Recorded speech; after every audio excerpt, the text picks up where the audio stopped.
C'est un nouveau rendez-vous radiophonique que nous vous proposons ce soir sur notre chaîne internationale avec notre émission consacrée à la chanson francophone. À travers la chanson, c'est surtout à la découverte de ces différents parlers, acadiens, québécois, ivoiriens, belges, qui donnent la couleur à notre langue française, que nous partirons ce soir avec bien sûr la rencontre aussi de voix, de musique, de chanteurs, de textes, de culture, sans oublier pour terminer un petit tour au Festival des chorales francophones. Selon la présentatrice, quel est le but principal de cette émission?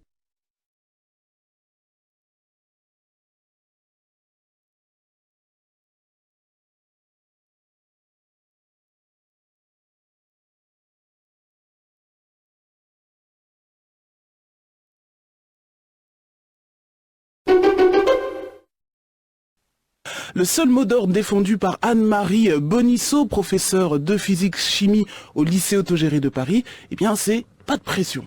On a un certain nombre d'élèves qui arrivent ici après de très grandes pratiques d'absentisme à l'école, de chahut, même d'aller en cours, mais d'attendre que ça se passe, de pas avoir appris grand-chose.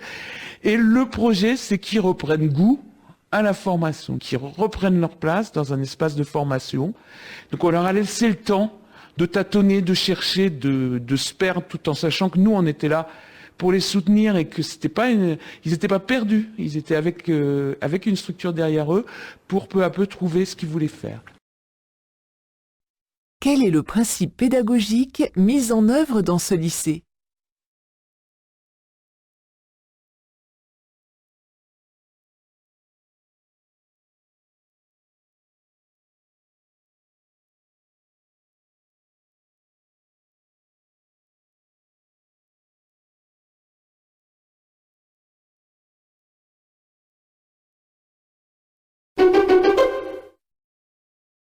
Grand angle, et pourquoi pas un certificat médical pour permettre aux seniors de conduire au-delà de 70 ans, au motif que, passé 75 ans, le taux de responsabilité présumée des seniors dans les accidents corporels augmenterait considérablement. Une proposition de loi sera débattue cet après-midi au Sénat. Reportage de Noureddine Zidane. Même s'il a réduit son kilométrage par 10 depuis qu'il est retraité, Bernard estime toujours être un bon conducteur. Mais à 71 ans, cet ancien ingénieur vient tout de même de passer un stage de remise à niveau théorique. Parce que c'est vrai que quand j'ai passé mon permis en 61 et la conduite actuelle, c'est complètement différent. Et j'avoue qu'il y a beaucoup de panneaux, je me disais, qu'est-ce que ça veut dire ?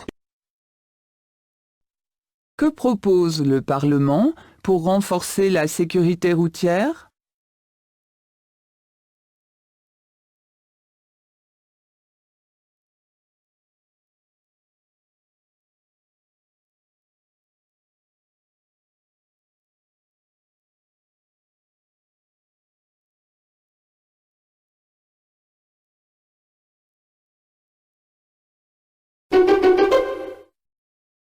Produire plus et mieux en respectant la capacité de renouvellement de nos ressources alimentaires et en tenant compte des évolutions climatiques. Jacques Arignon, est-ce possible et réaliste ? C'est, à mon avis, possible et réaliste. Toutefois, je ne pense pas qu'il faille détruire de la forêt pour regagner des terres cultivables. Je pense qu'on peut les reconquérir sur des territoires qui sont actuellement dégradés. Et c'est ainsi que je vois donc produire davantage et produire mieux, à condition de bien connaître les milieux auxquels on va s'appliquer et à condition d'être extrêmement vigilant sur les procédures à employer pour produire davantage. Quelle solution propose Jacques Arignon ?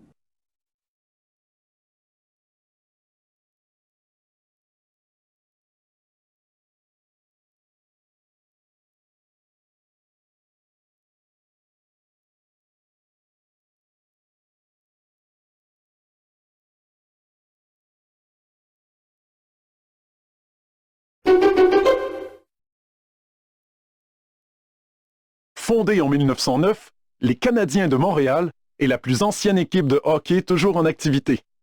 Les joueurs qui ont composé cette ancestrale franchise ont longtemps été en grande majorité d'origine canadienne, puis nord-américaine. Mais ce qui a marqué longtemps l'histoire de ce fameux club de hockey est que ses héros sur glace ont été francophones. Dans un Québec dont les destinées étaient surtout menées par des compagnies anglaises et où l'étiolement de la communauté minoritaire semblait inexorable, le fait d'avoir des joueurs de hockey francophones héroïques parmi les meilleurs du monde a été pour les Québécois un tremplin extraordinaire et un encouragement à décrocher leur propre succès. Qu'apprend-on sur l'équipe des Canadiens de Montréal?